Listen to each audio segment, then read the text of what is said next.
Nessa aula de hoje, como as imagens que você acabou de observar, vamos tentar discernir para você a diferença entre processos que acontecem muito rapidamente e alguns processos que acontecem lentamente. A exemplo, aquela tartaruga que estava andando e os carros de corrida com alta velocidade. Dessa forma, a gente faz essa analogia dentro da química com as reações químicas ou fenômenos químicos. Hoje, é de uma importância vital controlar e observar essas reações, pois existem necessidades, muitas das vezes, de fazer com que essas reações sejam muito rápidas e, muitas das vezes, torná-las mais lentas, para que possamos, com esse controle, dominar o processo todo de fenômenos e ocorrências na natureza. Veja só, um exemplo típico disso na química é você observar o crescimento populacional em ordem geométrica e a quantidade de comida não acompanhar. Quimicamente falando, se você controla reações que, por exemplo, amadureçam frutas com maior rapidez, legumes, você poderia aumentar a quantidade de alimento para as pessoas. Observe esse texto a seguir. No nosso dia a dia encontramos todo tipo de reações, rápidas ou lentas. Por exemplo, a corrosão de objetos de ferro leva anos para ocorrer. Um explosivo em ação leva segundos. A nossa digestão, em média, leva horas para ocorrer.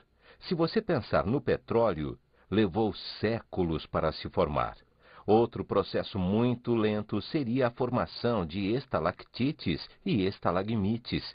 Desta forma, seu estudo e controle são muito importantes para a nossa vida. Você observou nesse texto que a importância de entender e trabalhar os fenômenos químicos ou reações químicas é de vital importância para a gente. Hoje você viaja por esse país e vê em grutas, por exemplo, a formação dessas estalactites e estalagmites que levam anos para acontecer.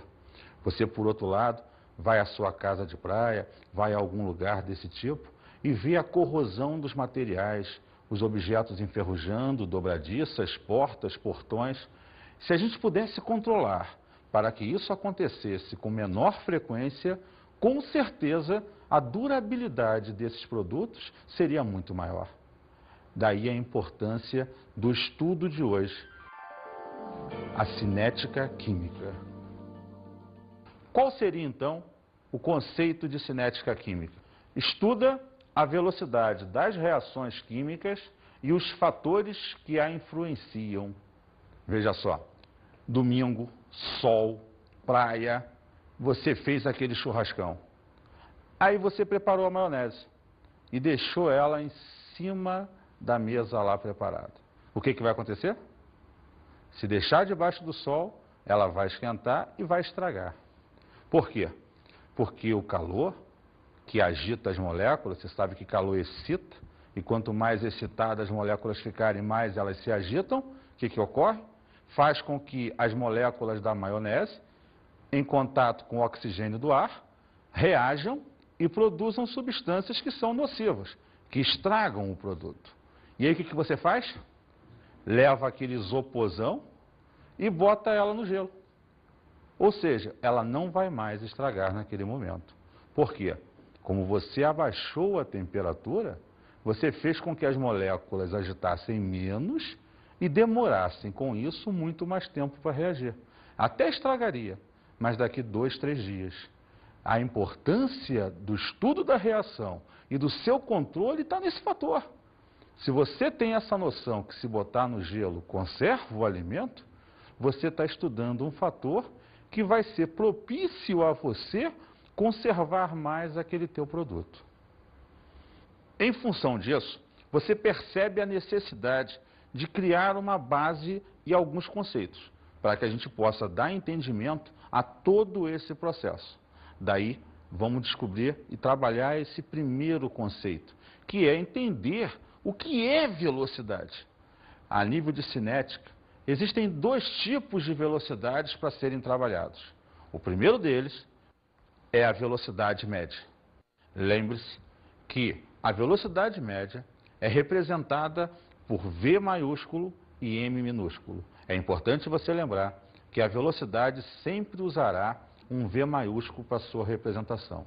Nesse caso, a fórmula da velocidade média vai estar ligada à ideia de um V maiúsculo e um Mzinho acompanhando. Fórmula da velocidade média, professor? Mas isso não é física. Agora complicou. Explica melhor. Olha só, Gotinha, não se assusta com isso. Velocidade tem uma amplitude muito maior do que você está pensando. Na verdade, a ideia da velocidade é a ideia de algo realizado, produzido, consumido em função do tempo. Por exemplo, você foi a um restaurante e comeu 6 hambúrgueres em 2 horas. Isso quer dizer que por hora você comeu em média 3 hambúrgueres. Então a sua velocidade de consumo de hambúrgueres foi 3 hambúrgueres por hora.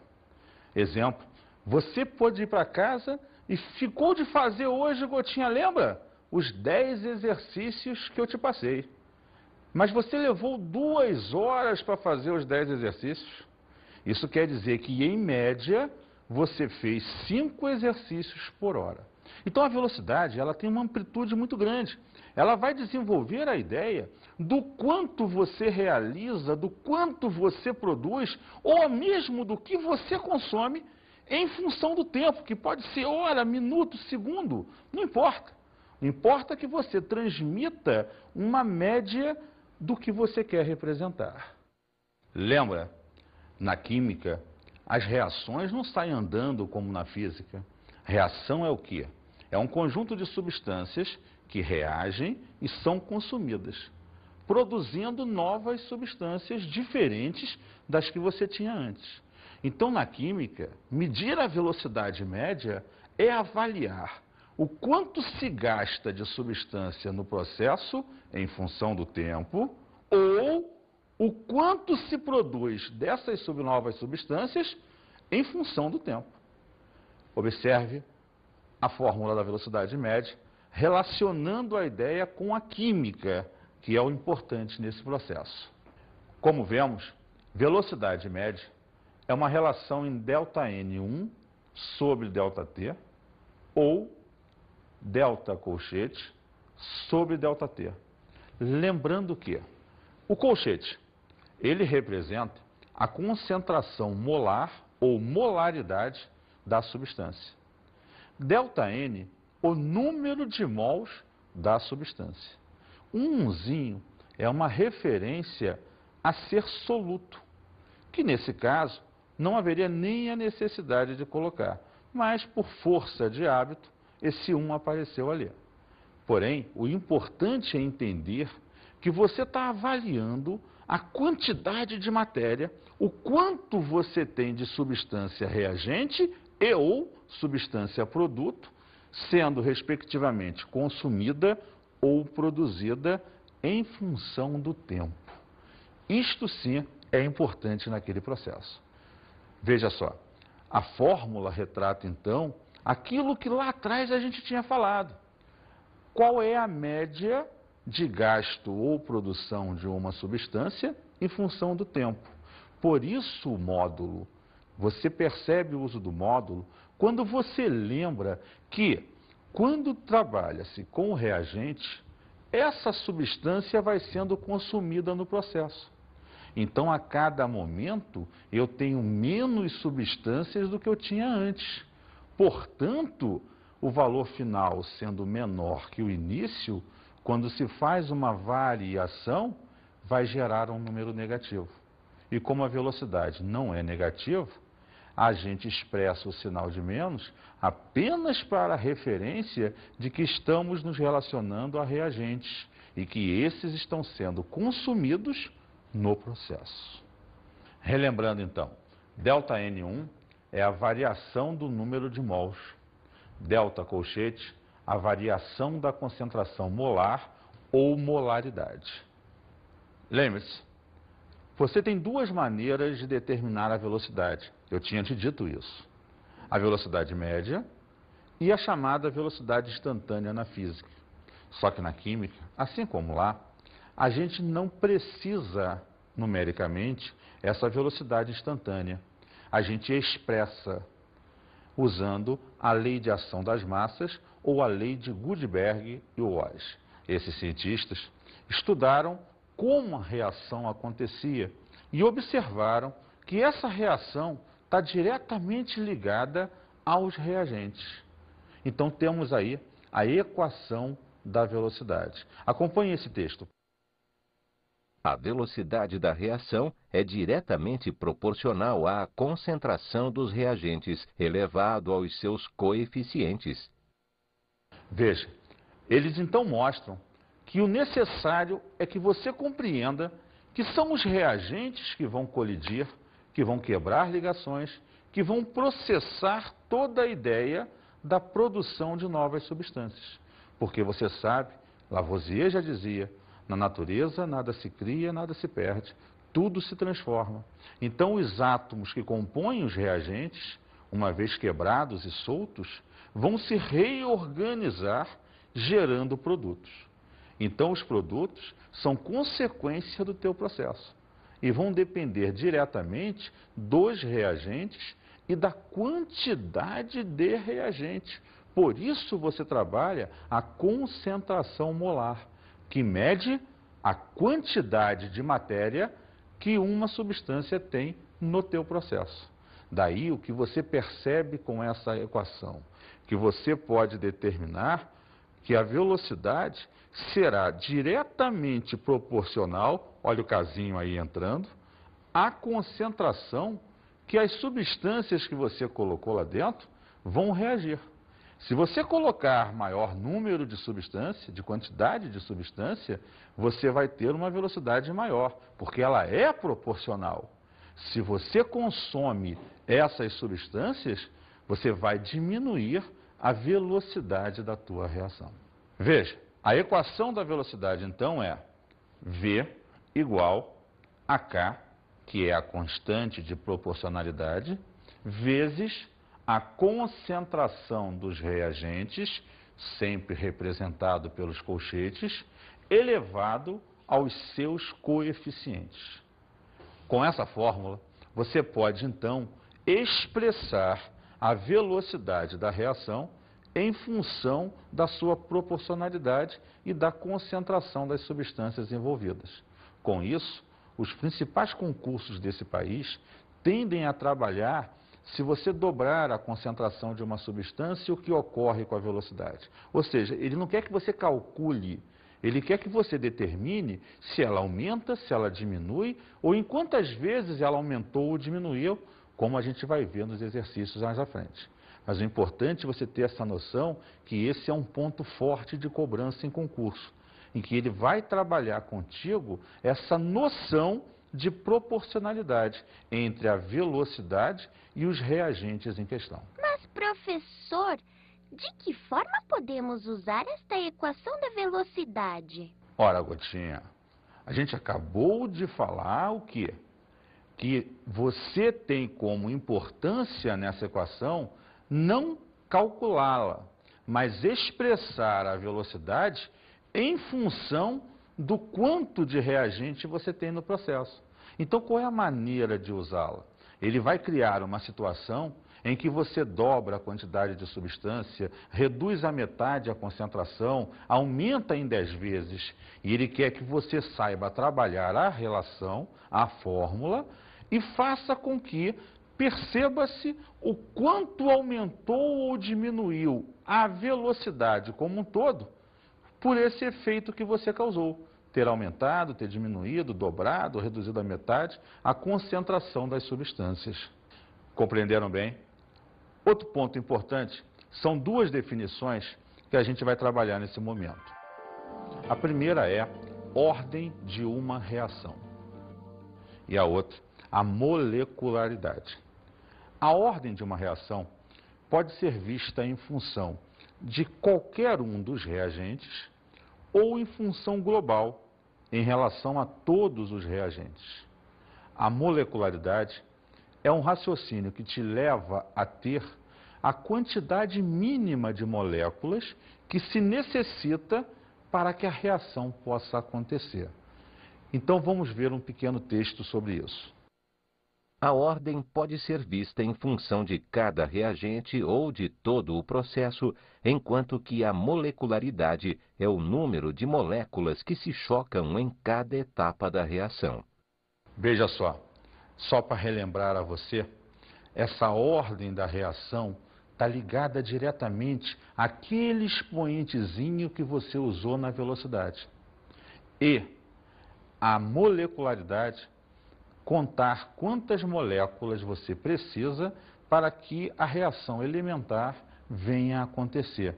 Vamos ver um exemplo. NO2 mais CO produzindo NO mais CO2. Vamos observar então, se você considerar que a velocidade desse processo é V igual a constante vezes a concentração de NO2 ao quadrado, vezes a concentração de CO, que são seus reagentes. Veja, a ordem em relação ao NO2 é 2. A ordem em relação ao CO é 1. E a ordem global da reação é 2 do NO mais 1 do CO, dando 3. A molecularidade é igual a 2. Pois eu preciso, necessariamente, de uma molécula de NO2 e uma do CO para que a reação comece a ocorrer. É o mínimo necessário para que ela ocorra.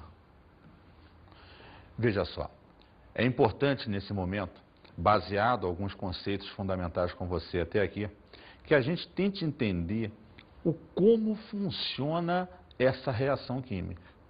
Basicamente, você tem um recipiente, você coloca lá as suas substâncias reagentes e nada acontece. Porque, na química, para que qualquer processo químico aconteça, é necessário um estímulo, uma pequena quantidade de energia para que as moléculas aumentem o seu movimento. Lembra, energia é calor, calor excita, excita cria movimento, e se choquem. Colisões são fundamentais para que uma reação venha a acontecer. Observe que são graças às colisões que as ligações entre as moléculas vão se romper. E os átomos, então, podem se reorganizar para gerar as novas substâncias. Hoje, então, a química encara que a reação química ocorre em função dessas colisões intermoleculares. Por isso temos a teoria das colisões. Veja só, a teoria das colisões, ela reflete para você uma ideia reacional. Reagentes são colocados em um recipiente, absorvem energia, calor na maioria das vezes, aumentam a sua agitação e colidem. Quanto mais colisões, mais rapidamente as ligações vão se quebrando e aí você chega a uma situação em que você produzirá novas substâncias, que a gente chama de produtos. Mas lembre uma coisa, se você adicionou energia aos reagentes e estes absorveram, essa energia, daqui a pouco vamos ver melhor, é chamada de energia de ativação. Ela aumentou o movimento e quebrou as ligações. Só que agora os átomos estão excitadões, cheios de movimento, de amor para dar. E aí?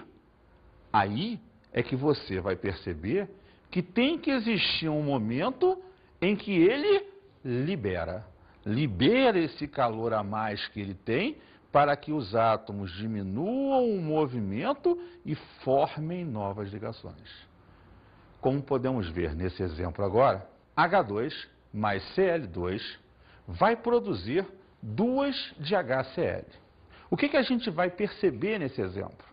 Veja só, a gente vai perceber que o H2, ao colidir com o Cl2, vai quebrar as suas ligações. E o cara disse ali no exemplo que vai produzir um tal de HCl. Vamos ver se é isso mesmo. Acompanhe-me. O H2 aumentou a energia e colide com o Cl2. As moléculas estão mais agitadas. Logo, esses choques vão produzir quebra de ligação. E então, vamos chegar a um estágio intermediário chamado complexo ativado. Nesse momento, repare, as ligações se quebraram. Mas os átomos estão tão excitados que eles não conseguem formar novas ligações. Daí você tem a necessidade de liberar energia. Liberar energia para que o movimento dos átomos diminua e novas moléculas venham a se formar. Aí você gera os produtos. Então você tem sempre, a princípio, 3 estágios. O estágio inicial, onde ocorrem as colisões, o estágio intermediário, onde as ligações foram quebradas e está na iminência de acontecer, e o estado final, onde os produtos se formaram. Agora, é importante a gente avaliar graficamente esse processo. Hoje, os principais concursos desse país dão ênfase a esse processo energético, sim, a essa questão de absorver e liberar, mas graficamente falando. Entender que isso tudo aconteceu em função da energia envolvida no processo e do andamento do processo é fundamental para que a gente possa ter uma compreensão total. Veja só, inicialmente você coloca os reagentes dentro do seu recipiente a fim de que comece um processo. Como qualquer substância na natureza, esses reagentes têm uma quantidade mínima de energia, que você já viu em termoquímica, que a gente brincando chama de caloria. Lembra? Você abre a geladeira, vai tomar aquele iogurte, a consciência pesa e são 50 calorias. Caloria é energia. Energia que aquele produto tem e quando for queimado no seu organismo, vai gerar a mais. Mas fica tranquilo, como você exercita muito, você vai gastar essa energia e nada acontece. Se você não gastar, o teu corpo vai transformar em glicídios, lipídios, gorduras e vai acumular. Mas eu estou melhorando. Voltando então para o gráfico, temos que, colocados os reagentes, no momento em que eles apresentam uma certa quantidade de energia, sabendo que eles não conseguem só com essa energia reagir, vamos dar a eles mais energia. Sempre fornecemos uma pequena quantidade de energia que é chamada de energia de ativação. Essa energia para quê? Provocar colisões, fazer com que as ligações se quebrem e chega-se ao pico, que é o complexo ativado. É um estado ativado ou complexo ativado, onde as ligações se romperam, mas a reação não aconteceu. Porque agora, e isso é importante, você tem que liberar energia para que os átomos novamente se juntem e formem novas ligações. Aí você tem os produtos. Veja só, dando uma visão final ao processo, você vai perceber então que para a reação acontecer, houve uma fase em que se absorveu calor, houve uma fase em que se liberou calor. Daí vem uma grande nuance lá da termoquímica. A reação é exotérmica ou endotérmica? Aí é que está a importância de entender esses dois momentos. Se você absorve mais do que libera, então a tua reação como um todo vai ser endotérmica. Se você libera mais do que absorve, então a sua reação como um todo vai ser endotérmica. Veja só, nesse gráfico você tem os reagentes, aconteceu todo o fenômeno e você produziu produtos. Repara que os produtos têm mais energia do que os reagentes. Se você chegou a alguma coisa com mais energia do que você tinha antes, é porque ao longo do caminho você absorve. Se você absorve, essa reação é endotérmica. Lembre-se, essa reação se caracteriza pela energia dos produtos ser maior que a energia dos reagentes. Necessariamente, quando você agora voltar no gráfico da reação exotérmica, teu reagente, processo todo, teu produto. Repara que o teu produto tem uma energia menor que a do reagente. Então agora você produziu alguma coisa com menos energia do que você tinha. Nesse caso, você liberou. Então repara uma coisa crucial. Na reação exotérmica, o teu produto está abaixo do teu reagente. Já lá na reação endotérmica, o teu produto está acima do reagente. Então, se você tiver um produto acima da linha do reagente, você absorveu. Se você tiver um produto abaixo da linha do reagente, então você liberou. Isso é crucial como finalização desse processo da cinética, do perceber o envolvimento da energia na questão da reação química. Lembre-se que de tudo isso que nós falamos, é bom enfatizar, primeiro, a energia de ativação. Vamos voltar naquele exemplo, H2 mais Cl2 dando 2 de HCl. Vamos ver então o gráfico dessa reação em questão. O H2 mais o Cl2 reagem, chegam à etapa de complexo ativado e produzem HCl. Para isso, os dois pontos fundamentais foram a quantidade de energia que se forneceu para que as colisões ocorressem, que nós chamamos de energia de ativação. E um momento, que é o pico desse gráfico, chamado de complexo ativado, que é o momento em que as ligações se quebraram e o produto vai então se formar. Lembre-se que da altura do reagente até o pico é a energia de ativação. O pico é sempre o complexo ativado. É o estágio intermediário, e na maioria das vezes muito rápido, entre os reagentes que já quebraram as suas ligações e os produtos que ainda não se formaram. Quanto menor a energia de ativação, mais rápida é a reação. Observe então que a energia de ativação vai ser fundamental na determinação da velocidade da reação. Se o teu pico, se a tua altura é pequena, a energia de ativação é pequena, a sua reação é rápida. Se essa altura é muito grande, a sua reação é lenta.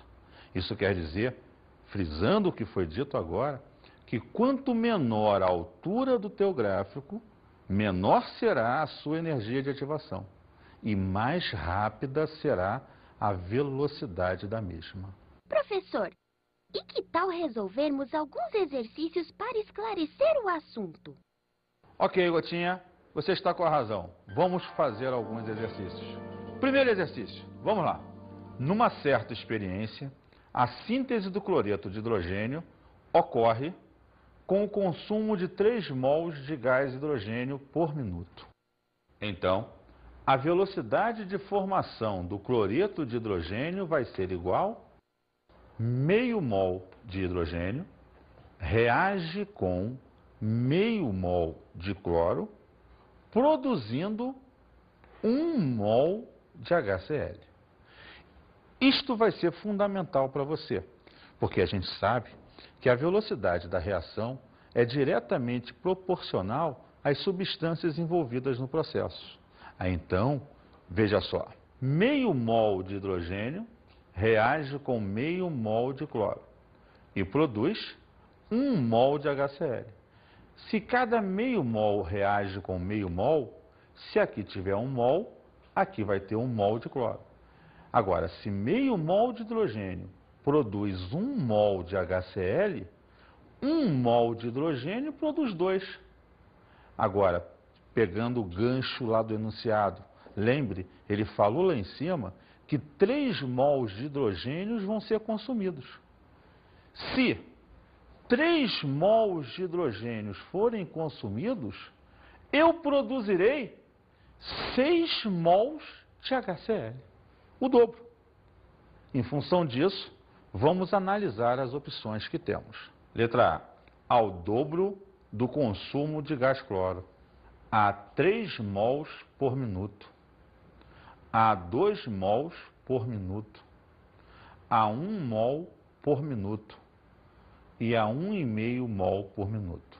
Veja só, se no início nós falamos que a produção de HCl era o dobro da condição do H2 e do Cl2, se você partiu de 3 mols de hidrogênio, você teria que ter produzido o dobro e daria 6 mols por minuto. Só que em nenhuma das opções tem 6 mols por minuto. Isso me remete a que opção? Letra A. É a única que primeiro não tem nenhum valor. Vamos analisá-la novamente. Ao dobro do consumo de gás cloro.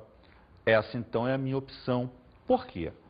Se é meio de hidrogênio com meio de cloro, dando 1 de HCl, tanto em relação ao hidrogênio quanto ao cloro, o HCl é sempre o dobro. Então essa opção está correta. É a resposta da nossa questão. Vamos ao segundo exercício.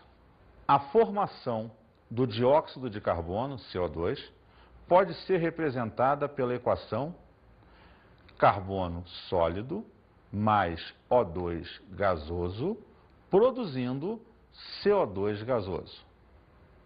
Se a velocidade de formação do CO2 for de 4 mols por minuto, o consumo de oxigênio em mols por minuto será: letra A, 8, letra B, 16, letra C, 2, letra D, 12, letra E, 4. Qual dessas opções você acha que seria a nossa resposta? Para isso, vamos observar a reação do enunciado. Vem comigo. Carbono mais oxigênio dando CO2.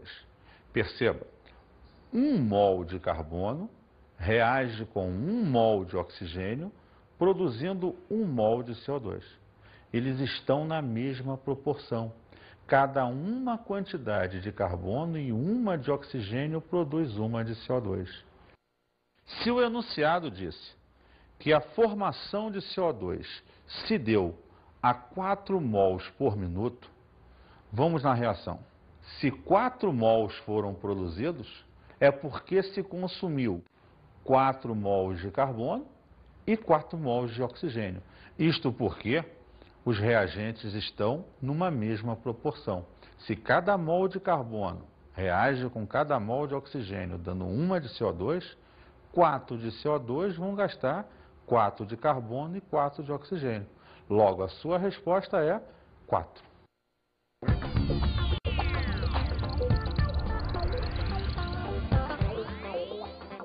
Uma boa dica para você é ir à internet e procurar em sites como www.google.com.br ou www.kd.com.br informações sobre reações químicas e as suas velocidades envolvidas no processo.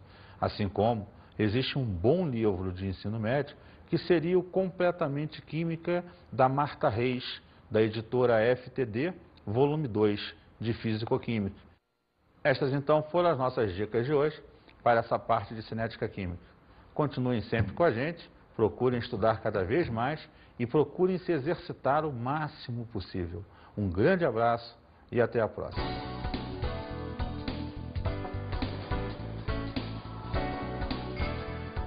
Na aula de hoje estudamos a cinética química, que enfatizou o estudo da velocidade da reação e os fatores que a influenciam. Conhecemos a ordem de uma reação. Lembrando que a ordem de uma reação pode ser vista em função do reagente ou global do processo. Vimos a teoria das colisões, que é extremamente importante lembrar que são os choques ou colisões intermoleculares que levam a reação a acontecer. Bons estudos!